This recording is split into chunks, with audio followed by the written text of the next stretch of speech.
All right, another year of algebra. Let's get it going. So our very first topic we're going to talk about this year is solving linear equations. We're going to start by learning the four tools we're going to use first, which is basically just our four mathematical operations of addition, subtraction, multiplication, and division. And eventually we're going to put all those tools together, different combinations of those tools, to solve different levels of algebraic or linear equations. All right, so we have four different problems up here on the board. And what we're going to do is we're going to go through and we're going to solve them algebraically, because I know most of you guys can basically do these in your head.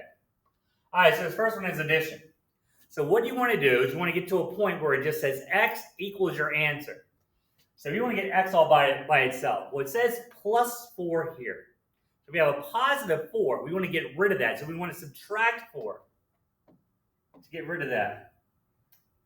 Well, the problem is we can't just subtract 4 from one side of the equal sign. We got to subtract 4 from both sides of the equal sign, because an equation is something that remains, it has to be in balance. So whatever we do to one side, we have to do to the other side. So we're going to subtract 4 from this side, which will cancel itself out. And then we're going to do the same thing for the other side. Now, if I cancel the 4 out over here, that's going to leave me with just the x all by itself, because I took away the 4. And then 9 minus 4 is 5. So our answer is x equals 5, which we can easily do in our head because 5 plus 4 is 9. Over here we have a subtraction problem. We're going to do the opposite of whatever it's telling us to do. Here it says to take away 2. So if I want to get rid of that 2, it means I need to add 2 to both sides to be able to cancel it out. I'm going to add 2 over here. And minus 2 plus 2 cancels that out. That will give me x equals, and then 6 plus 2 is 8.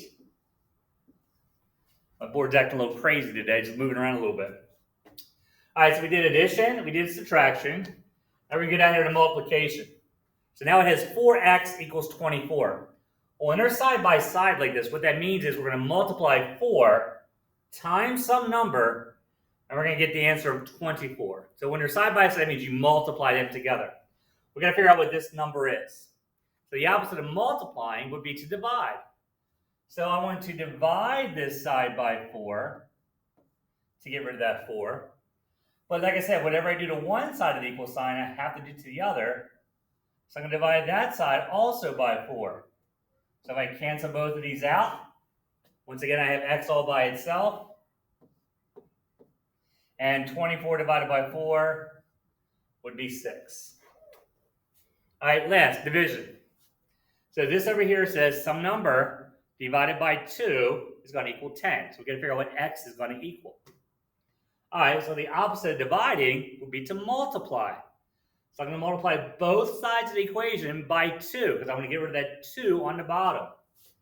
So I'm going to multiply this side by 2, and then the other side by 2. As they cancel out, once again, I get x all by itself. And then 10 times 2 would be 20. And we can always check it by plugging it back in. 20 divided by 2, or half of 20, is 10.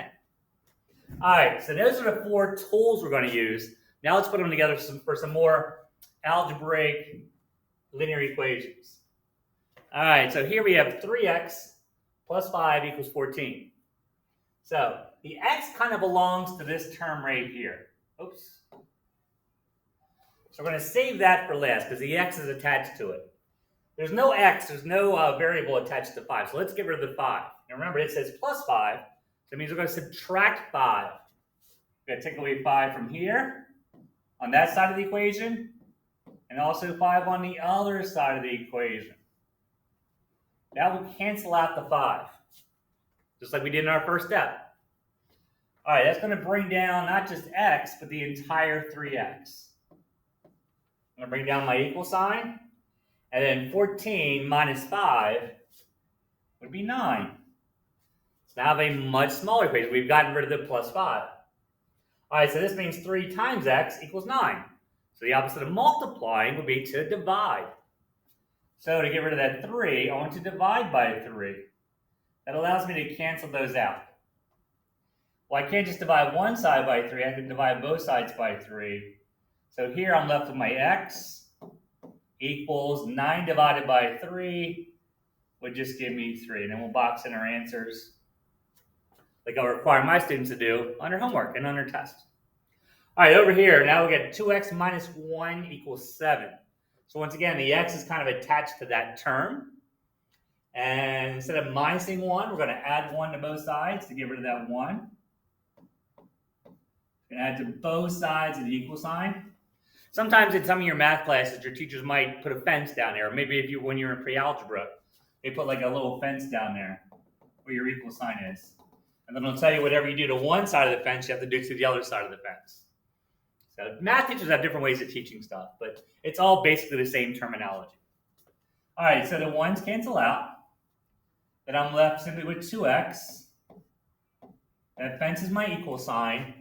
7 plus 1 is 8. And now here I'm left with 2x equals 8.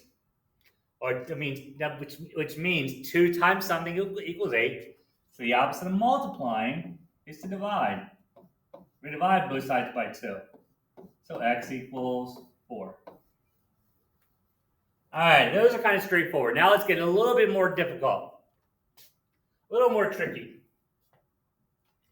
All right, so here I got addition up top. I got division going on, all kinds of stuff going on. All right, so what can I get rid of first?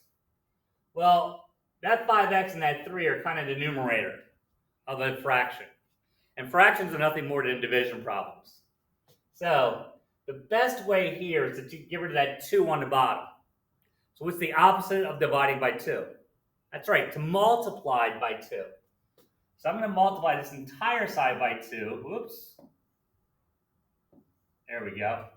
And I'm going to multiply this other side by 2. It'll allow me to cancel out the bottom and get rid of that crazy looking equation. Now I have left is if I rewrite the equation, I get 5x plus 3. That's what's left on the left side. And that's going to equal 14 times 2 is 28. And I'm right back to what I was doing on the last page. So now we're going to get rid of the 3 because the 5 is kind of like attached to the variable. So we're going to save that part for last. We're going to subtract 3 from both sides to get rid of that 3. Because the opposite of adding 3 is to subtract 3. Subtracting 3 from both sides of the equation. Now notice, I'm not subtracting 3 from everything. Because if I subtract 3 from everything, that means I'm basically taking away 6 from this side, and I'm only taking away from 3 from here. So you're only taking it away from your constant, not from the variable. Which the variable in this case would be your x. All right, so then that will give me 5x. Drop down my equal sign. 28 minus 3 is 25. And then usually, a lot of times, your very last step is going to be a division problem. You'll end up with some kind of coefficient in front of your variable, and you'll usually have to divide it away. Not all the time, but usually. All right, so the opposite of multiplying by 5 is to divide by 5. We divide both sides by 5. I am left with x equals 5. So there you go. X equals 5. All right, last one. So here we have a 2 out. We have parentheses now. And we got 2 outside the parentheses. And we got all that divided by 3. Minus 8 is going to equal 32.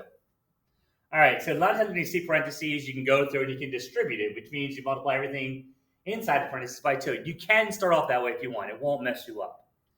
Me personally, I like to get rid of a fraction whenever I can.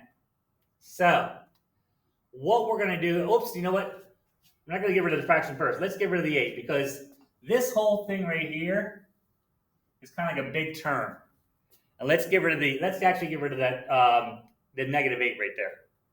So what we're going to do is we're going to add 8 to both sides because the opposite of subtracting 8 would be to add 8. So if I add 8 to both sides, then what I'm going to have is I'm going to have 2 x plus 2, or 2 times x plus 2, divided by 3 is going to equal 40. All right? Now I want to get rid of that fraction part, because now I have a fraction left. Before I had like a fraction, like a little attached caboose up here, so to speak. So now let's multiply both sides times 3. Let's get rid of that 3 on the bottom.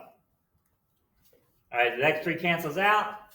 Then I get 2 times x plus 2 equals 40 times 3, which is 120. All right, so far so good? Now, like I said before, you can go through and distribute that, but why bother? Let's get rid of this 2 out in front, because this says 2 times whatever's in the parentheses. So let's get rid of that. So instead of multiplying by 2, I'm going to know how to chip away at this and divide both sides by 2. That way I can get rid of that 2 out in front. Now I'm going to simply be left with x plus 2 is going to equal 120 divided by 2, or half of 120 is 60. Now we have a much easy problem, which basically goes back to the very first page we looked at. If I subtract 2 from both sides here, because once again, the opposite of adding to is to subtract 2. Remember, we're always doing the opposite to get rid of numbers. I'm going to subtract 2 from both sides. That cancels out. And it's going to end up with x equals 58. All right? So there you go. Basically, whenever you want to get rid of something, you do the opposite of whatever it tells you to do. And whatever you do to one side of an equation, you have to do to the other side of an equation. And it's nothing more than different combinations of your 4 basic operations. All right? If you have any questions or comments, please leave it down below. If you're actually in my math class, you can ask me in class. Maybe give the video a like. And I will see you guys again soon.